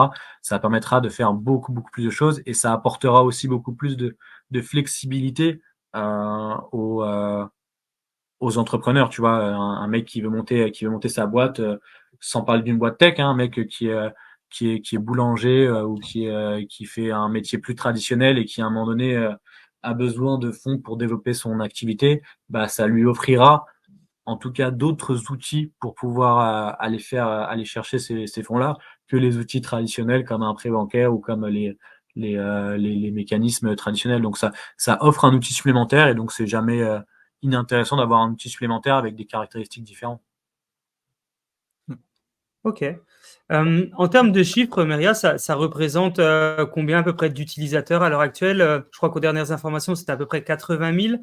On est à peu près toujours au même niveau de nombre Ouais, on est à peu près d'utilisateurs. on est à peu près à 100 000 là. On est à peu près à 100 000 utilisateurs. Je ne sais pas quand le podcast va sortir, mais là, on a notre application qui sort enfin après de longues péripéties qui devait sortir juste avant qu'on enregistre, qui a été un petit peu décalée à cause de discussions avec Apple, mais qui devrait sortir dans les jours qui viennent. Donc, en fonction de quand ça sort, elle sera soit sortie imminente, soit déjà sortie. Mais ça permettra aussi vraiment d'aller chercher beaucoup plus d'utilisateurs. Mais là, aujourd'hui, on est autour de 100 000 utilisateurs, ouais. Avec, ça veut pas dire que les 100 000 sont actifs, hein. On a à peu près, on va dire qu'on a un bon tiers qui est très actif, et on en a beaucoup qui sont vraiment très, très, très peu actifs, quoi, au rythme de une connexion par an à peine, quoi. Ouais, il y a encore un petit peu des fantômes parce qu'ils viennent, ils se connectent parce qu'ils sont curieux et ils reviendront dans tous les cas dans les années à venir quand ils sauront qu'il ne faut pas qu'ils passent à côté de ça. C'est aussi ça qui est intéressant dans les périodes là, tu vois, quand tu es en marché baissier, comme ce qu'on vient de traverser, là, 2022-2023, tu as naturellement beaucoup, beaucoup moins de nouveaux utilisateurs. Par contre, ceux qui viennent, ils savent pourquoi ils viennent. C'est moins des curieux. C'est plus des mecs qui ont des convictions. Ils tombent pas sur toi, entre guillemets, par hasard. Après, quand tu es dans des phases haussiers, bah là, tu génères tellement d'intérêt que tu as plein de gens qui viennent et naturellement, tu as une perdition qui est plus importante parce que dans le lot, tu as plein de curieux qui viennent parce qu'ils ont entendu parler, mais qui en réalité sont pas réellement prêts à passer le pas ou qui vont juste créer leur compte pour regarder, mais qui vont jamais passer à l'action, quoi. Ou en tout cas, pas tout de suite. On a aussi beaucoup de gens qui, des fois, créent un compte et qui passent le pied de l'investissement seulement des mois ou des années après, tu vois. Ça arrive aussi, ça. Super intéressant. Et actuellement, donc, dans tous les clients que vous avez, les utilisateurs que vous avez, ça représente à peu près combien d'actifs délégués, d'actifs, je ne sais pas si on peut utiliser le mot d'actifs sous gestion. Parce que je sais qu'il faut faire attention aux mots qu'on utilise Non, quand en on fait, est. Ouais, tout à fait, tu as tout à fait raison. En fait, on a trois trucs. On a des actifs sous gestion, puisqu'on a des mandats de gestion. Donc, ceux-là, c'est vraiment des actifs qui sont sous gestion, puisqu'on les gère pour le compte du client. Donc, c'est encore quelque chose qui est assez petit, puisque c'est une activité qu'on fait que depuis 1 an et sur lequel on limitait les entrées parce qu'on n'était pas encore outillé pour l'industrialiser au maximum. On a les actifs sous conservation. Donc là, c'est tous ceux qui utilisent la plateforme et qui vont avoir leurs fonds qui sont déposés sur la plateforme. Donc, on va conserver les acomptes pour conserver ces fonds pour le compte de tiers, mais par contre, on ne va pas pouvoir les gérer. Donc, on ne va pas faire d'ordre pour le compte des clients. Et puis, on a les actifs sous délégation. Et les trois cumulés, à l'heure où on se parle, on réapproche les 200 millions. Mais naturellement, c'est hyper variable par rapport à l'évolution du marché, tu vois. Parce que on peut vraiment avoir la main sur ça au niveau des actifs sous gestion, mais qui sont vraiment une plus petite partie du portefeuille, alors que sur la partie délégation et sur la partie conservation, étant donné que c'est le client qui a la main, si un client monte très haut, mais qui vend jamais ou qui sécurise jamais ses actifs, si ça rebaisse, bah on prend la baisse avec lui en fait, puisque c'est lui qui est maître du truc, quoi. Donc du coup, quand naturellement, quand tu as des hausses, et donc au pic, on avait touché, nous au pic de Bitcoin en novembre 2021, on avait approché on était quasiment au demi-milliard. Donc ça a commencé. Et là, l'idée, c'est vraiment l'objectif, c'est d'aller passer le milliard sur ce cycle haussier, tu vois. On Faire un espère ça. Mais x5, ça veut ça pas dire. serait pas Et puis ça veut surtout pas dire que, tu vois, si tu vas chercher 1 milliard, ça veut pas dire que tu captes 1 milliard. C'est aussi la particularité de notre industrie, c'est que tu collectes X et en fait, avec la montée des cours, bah, du coup, ton montant global peut atteindre ce chiffre-là. Mais ça veut pas dire que tu collectes 1 milliard. On est loin d'être capable de collecter 1 milliard aujourd'hui, malheureusement. Peut-être un jour. C'est trop intéressant ce que vous faites et vos objectifs. Effectivement, faire un x5 avec ce marché haussier et établir les possibilités de monter à 1 milliard, voire plus, je pense que c'est réaliste et peut-être même plus. Et en tout cas, on croise les doigts pour vous et on vous Oui, souhaite peut-être plus. Après, énormément. Après, c'est symbolique, quoi. C'est le palier du milliard, c'est quand même quelque chose qui est très, très symbolique. Et voilà, donc il y a cette target-là, mais qui est même pas c'est même pas un objectif qui est posé, c'est plus la dimension symbolique d'aller passer cette étape-là qui est quelque chose qui est quand même assez cool dans la vie d'une entreprise. Mais voilà, mais c'est pas un truc qu'on s'est dit, il faut absolument que ça se fera comme ça, devra se faire, quoi. Mais en tout cas, moi, je suis assez confiant parce qu'on a vraiment travaillé sur 2023 là, où ça a été vraiment une année où on était quand même sous les radars, où on s'est un peu moins exprimé que d'habitude. On n'a pas sorti grand chose à part des listings, mais par contre, on a vraiment beaucoup travaillé en coulisses pour sortir beaucoup de choses pour être prêt pour ce marché. Donc là, l'application, c'est la première des choses qui va sortir. Et après, on a 4-5 belles annonces qui vont arriver sur les 3 à 6 prochains mois, où l'idée, c'est d'avoir en fait tout le setup prêt pour pouvoir négocier la prochaine vague haussière de la meilleure manière qui soit. Parce que ce qu'on sait d'expérience, c'est que quand tu es en marché haussier, tu n'as plus le temps de construire. Il faut que tu aies de la bande passante et l'agilité nécessaire pour pouvoir prendre une position rapide, parce que c'est une nécessité sur un secteur comme le nôtre. Il faut être capable de bouger vite, mais t'as pas assez de temps pour construire quelque chose vraiment de solide. Donc, il faut profiter de toutes ces périodes baissières pour pouvoir construire. Donc, voilà, nous, on avait certaines convictions. On a fait certains paris. On s'est dit, bon, bah, on pense que cette verticale, ça va être des choses qui vont avoir du sens sur le prochain. Il faut qu'on ait absolument ces trucs-là pour le prochain. Alors, ça peut être des outils, ça peut être des fonctionnalités, ça peut être plein de choses. Mais donc, voilà. Donc, nous, on a mis nos efforts tech sur 2023 sur ces choses-là. Et voilà, maintenant, ça va être livré. Et puis après, on poussera avec le marché pour essayer d'aller en tirer le maximum, quoi.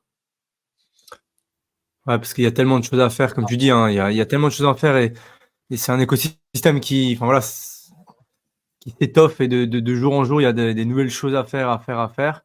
Donc, on peut pas tout faire et il vaut mieux ouais, avoir quelques cordes, mais bien les faire. Enfin, voilà, des produits, mais qui sont bien faits, plutôt que de se dire, OK, on fait tout et puis au final, ça part dans tous les sens, quoi. C'est tout. C'est toute la difficulté aussi de l'exercice, c'est que à un moment donné, plus tu grossis, plus tu es ancré dans l'industrie, plus tu comprends comment il fonctionne, plus tu vois des opportunités, plus tu vois que putain, il y a un truc à faire là, il y a un truc à faire là, et en fait, tu dois faire des choix parce que tu peux pas tout adresser en même temps. Et c'est hyper dur parce que tu dis putain, il y a vraiment des trucs à faire sur tous les trucs là, et il faut pas se louper, tu vois, parce que si tu choisis une verticale et pas l'autre, bah potentiellement tu prends le risque que c'est l'autre qui pète et pas celle-ci, tu vois. Mais c'est aussi ça qui est très très difficile, mais à la fois c'est compliqué, à la fois c'est un luxe, tu vois. Avoir le luxe de se dire j'ai le choix entre plusieurs portes et je dois en choisir une, et après à moi de faire en sorte que j'ai ouvert la bonne. C'est quand même une meilleure configuration de chercher une porte à ouvrir, tu vois. Donc nous aujourd'hui on a la chance de voir plein de portes qui s'ouvrent. Maintenant à nous d'être suffisamment bons pour prendre les bonnes, quoi. Et moi, il y a une question du coup que je me posais justement parce que, bah, vous êtes, à la fois, comme tu dis, bah, très exposé, de par la visibilité, de la chaîne YouTube Asher, de par ce que vous faites aussi, bah, avec Maria et cetera. Est-ce que vous faites un peu aussi, ce travail un petit peu, entre guillemets de «incubateur», on pourrait dire ça, ou voilà des petites idées de boîtes qui viennent vous voir, qui vous disent: «Voilà, on a ce projet-là», vous êtes là, vous vous placez, vous je sais pas, peut-être vous prenez des parts, vous investissez, vous donnez un peu du conseil, vous êtes là de temps en temps. Est-ce que ça c'est un truc, que vous faites, ou vous êtes vraiment focus sur votre boîte et le reste, c'est, Alors, entre guillemets déjà nous, tu vois, à Metz, déjà, on a notre petit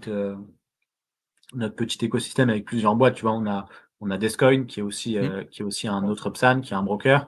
On a la H Consulting qui est à Luxembourg, qui est l'extension de Hasher, qui est une agence marketing qui va accompagner ouais. des projets, soit des projets crypto qui veulent pénétrer le marché français, soit des grands groupes qui veulent pénétrer le marché crypto. Donc, on a autour de nous, quoi qu'il arrive, plusieurs boîtes. Owen prend part à énormément de projets. Je sais pas, mais tu vois, sur 2023, ça doit être je sais pas, peut-être une quarantaine ou une cinquantaine de deals dans lesquels Owen rentre, avec des tickets plus ou moins conséquents. Moi, beaucoup moins, parce que j'ai moins de force et aussi moins d'intérêt pour les projets, parce que Owen, forcément, il a la double casquette investisseur et le côté visibilité qui peut. Et c'est un entrepreneur qui est brillantissime, donc ça fait sens pour les gens de l'avoir autour de la table. Donc oui, on le fait régulièrement. Le côté incubation, c'est un truc qu'on s'est vraiment posé la question à certains moments, mais pareil, en fait, je suis convaincu qu'on a tout ce qu'il faut pour faire un incubateur qui cartonne. Mais si tu veux le faire correctement, ça prend beaucoup de temps. Et si on prend du temps là, on le prendra pas ailleurs. Et du coup, ça veut dire qu'on doit laisser d'autres trucs. Et donc, à un moment donné, c'est juste la réalité de tu peux faire plein de choses, mais tu peux pas tout faire. Et à un moment donné, il faut faire des choix dans ce que tu fais. Donc, chaque chose en son temps. Donc, pour l'instant, nous, on est vraiment focalisé sur ça. Tu vois, moi, 98% de mon temps est consacré à Meria. Owen, il y a encore une majorité de son temps qui est consacré à Meria. D'ailleurs, c'est la raison pour laquelle, tu vois, il est en ce moment, par exemple, moins actif sur YouTube, où je crois qu'il a, sur le dernier mois, il a dû sortir que 2 vidéos, parce que bah, malheureusement, et encore les 2 qu'il a sortis, il les a littéralement tournés dans la nuit, tu vois.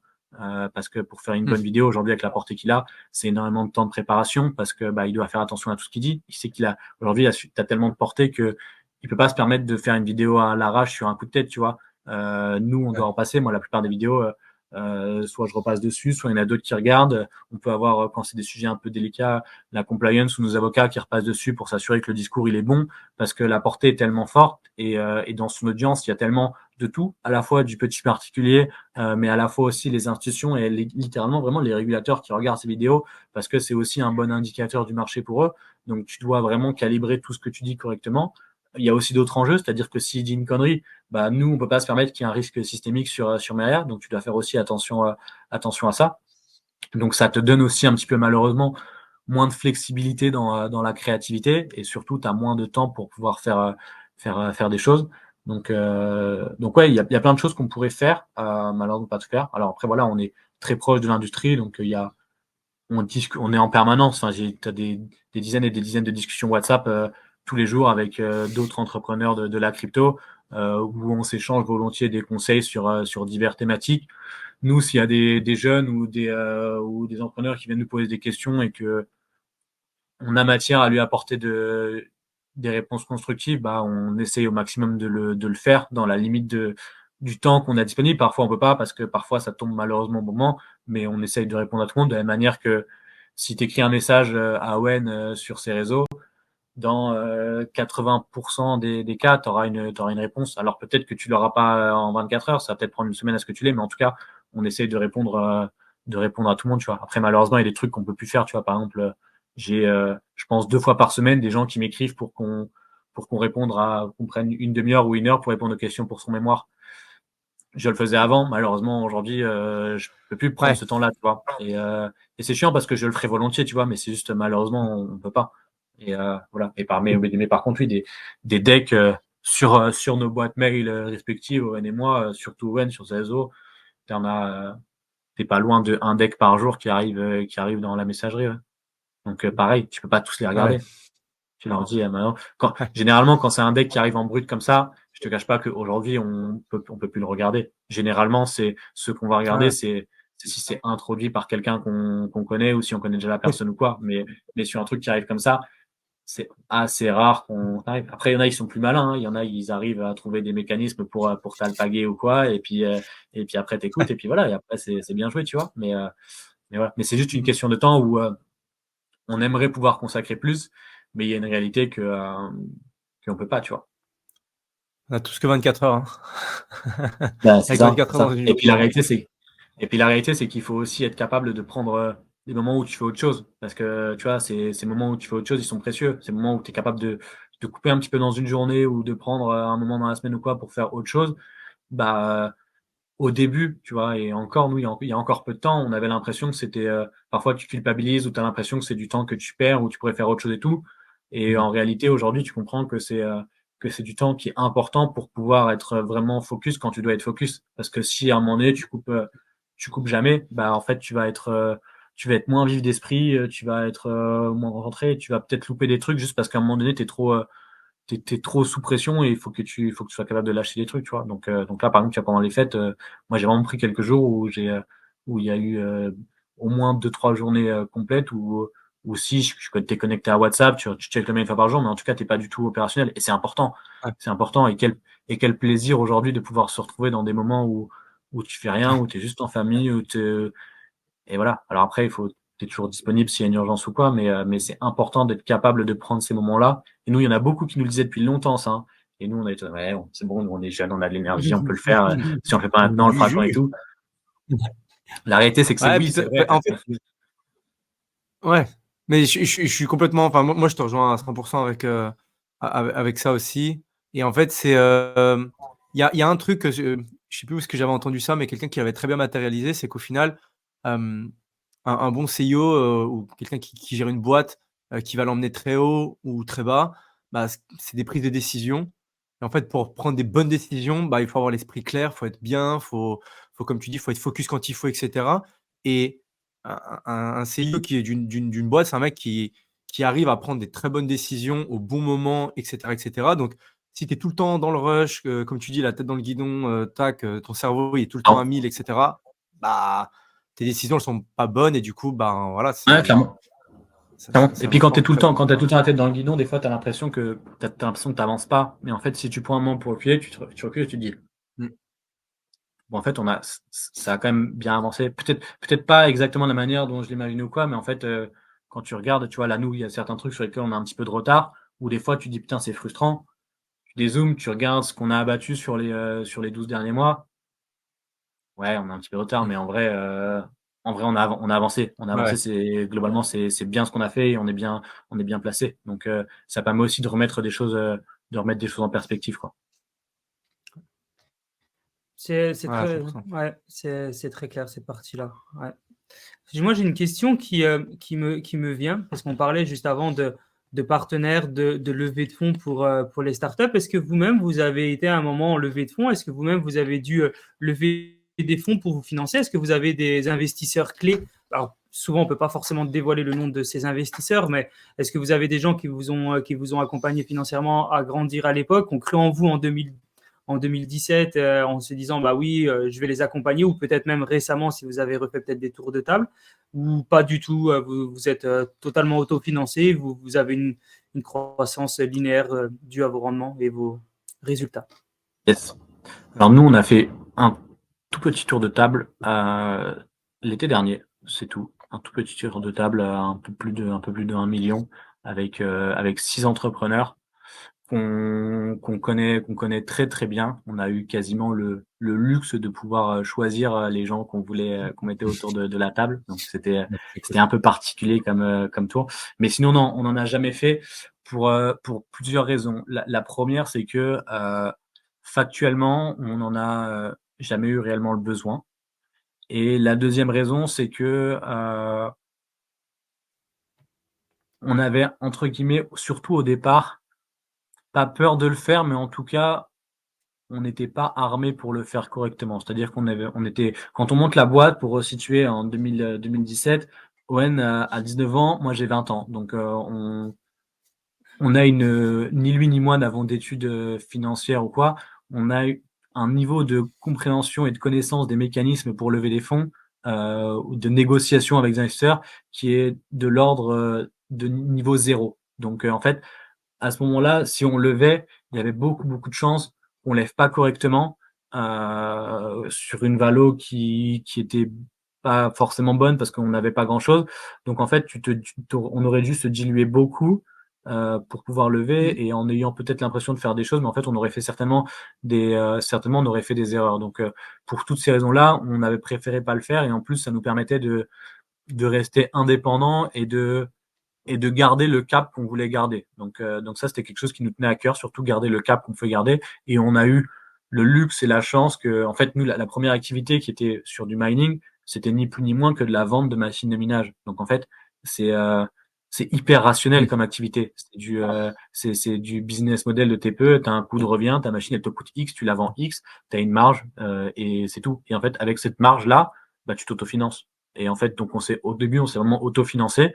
On a eu la chance que l'activité parte très, très vite, donc d'avoir, suffisamment de ressources pour s'autofinancer. On avait surtout très, très peu de dépenses parce qu'au départ, on se payait, le vraiment très strict minimum on avait des petits bureaux à Florange dans une cave et en fait, on avait littéralement rien en dépenses. Donc du coup, on a fait des réserves et tu dépenses différemment 1 euro que tu as gagné qu'un euro qu'on t'a donné ou que tu as levé, tu vois. Parce que quand c'est 1 euro que tu as gagné, tu sais par quoi tu es passé pour l'avoir cet euro-là. Donc à dépenser, tu y réfléchis par 2 fois. Donc en fait, on a toujours eu une gestion assez prudente, on va dire, à ce niveau-là. Donc on a toujours fait les réserves qu'il faut. On savait que le marché était capable de nous donner beaucoup de choses, mais qu'il était capable de nous les reprendre rapidement. Donc il fallait prendre les réserves nécessaires pour pouvoir pas être dans le besoin. Parce que littéralement, quand on a commencé, on a eu des moments où on savait que dans la trésor, on avait il nous restait même pas un mois, tu vois. On est passé par ces moments-là au tout début. Mais d'un autre côté, on partait de rien non plus. Donc, si tu veux, c'était pas grave. C'était l'aventure qui voulait ça. Mais voilà. Mais du coup, aujourd'hui, on a largement la trésor qu'il faut pour avancer.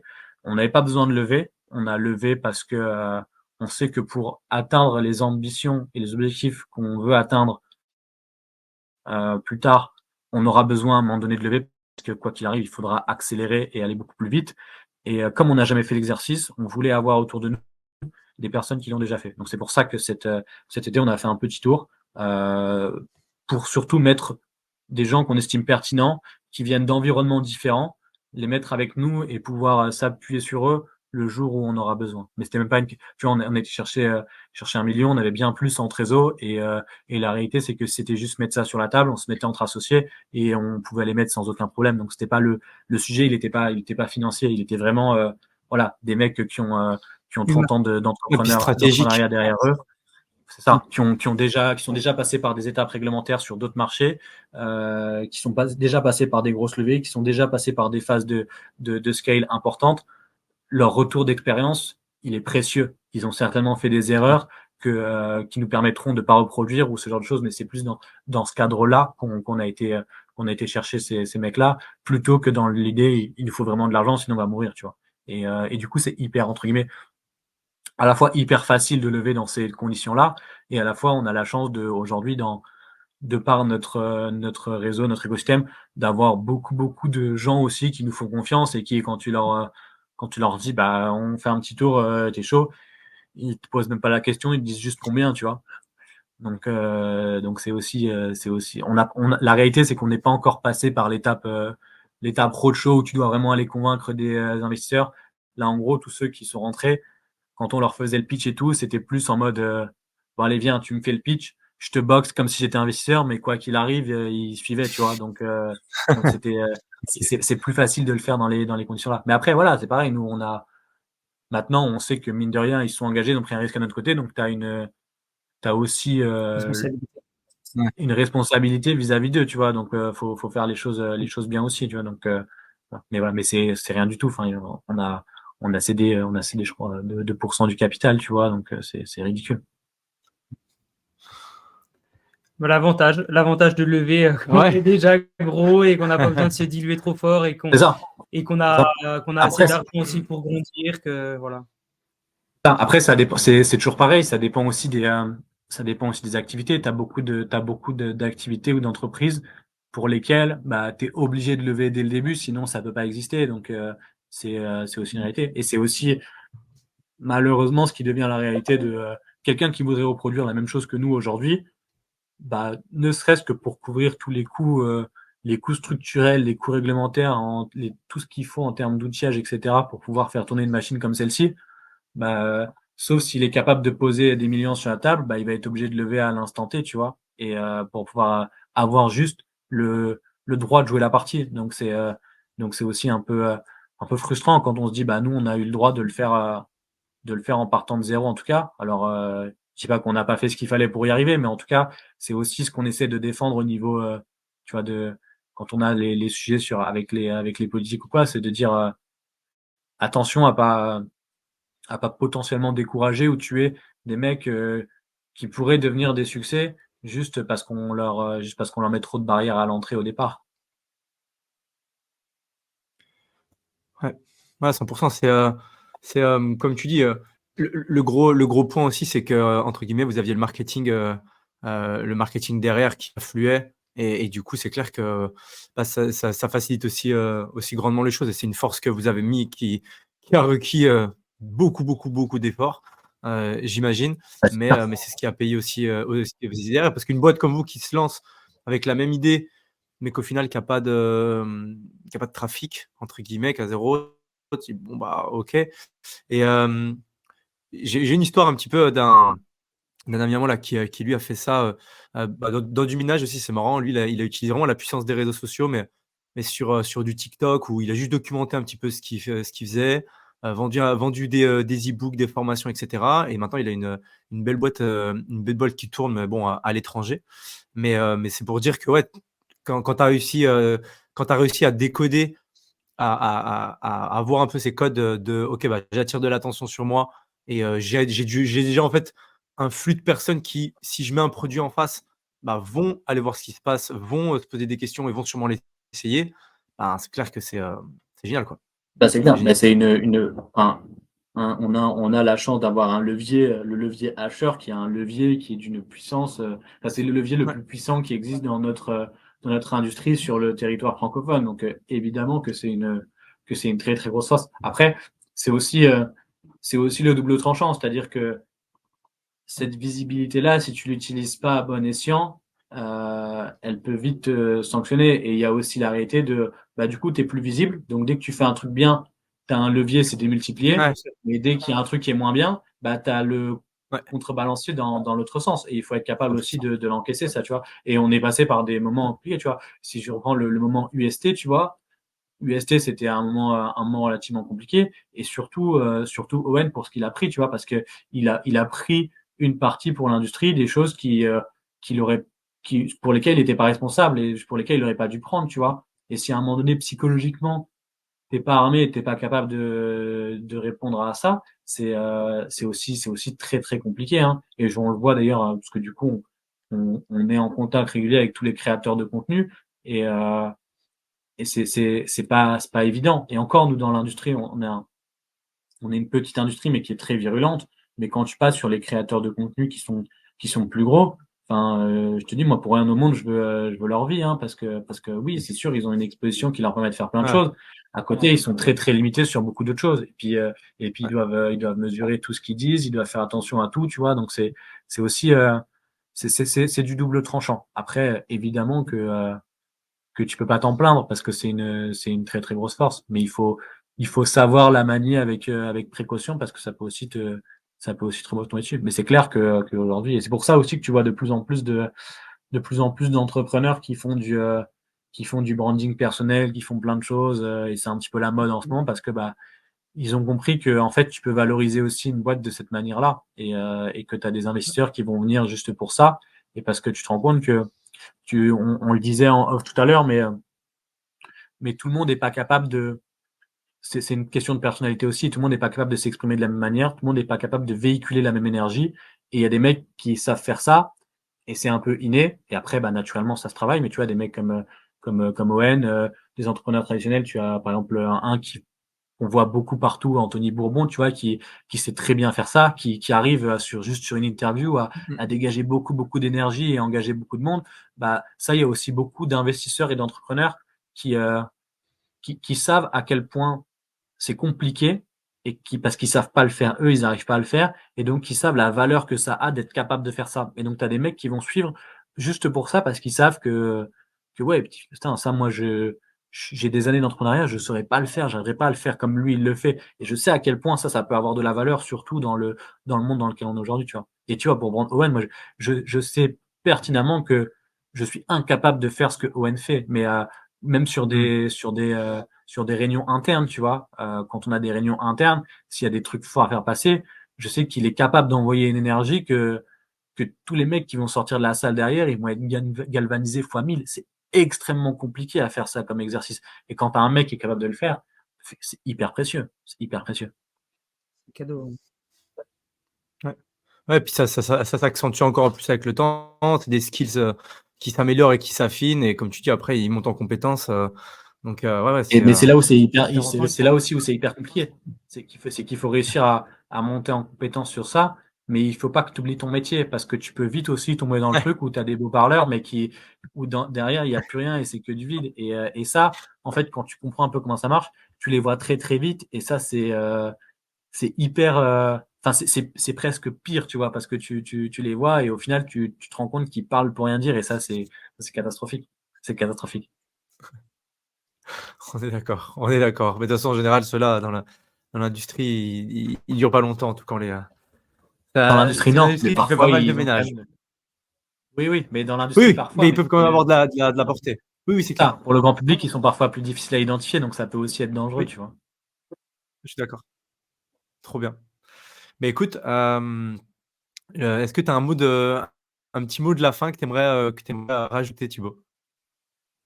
Écoute, préparez-vous bien pour 2024 et 2025. On va avoir une belle année, alors qui risque d'être mouvementée, hein. On l'a encore vu hier, enfin au moment où on tourne, hier avec l'annonce de la SEC, Ouais, puis finalement l'annonce qu'ils se sont fait hacker leur compte. Donc on va passer encore par des étapes marrantes. On une a belle encore blague.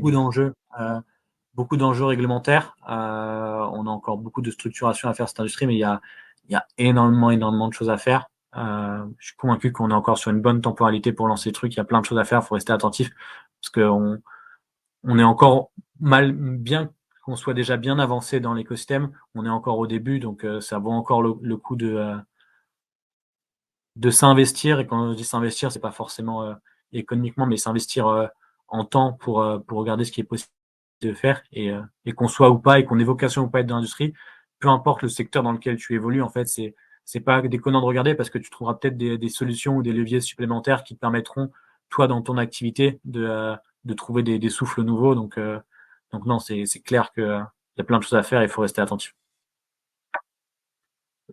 Magnifique. Bah écoute, Très beau mot de la fin. ouvrez bien vos yeux et vos oreilles parce que ce qui arrive en 2024 et 2025, ça va envoyer. Trop bien. La fusée Meria.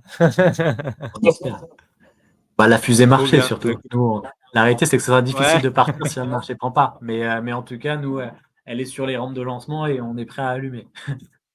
Trop cool. Bon, bah, génial. Écoute, merci en tout cas, merci beaucoup pour ton temps. On sait qu'il est précieux. Merci.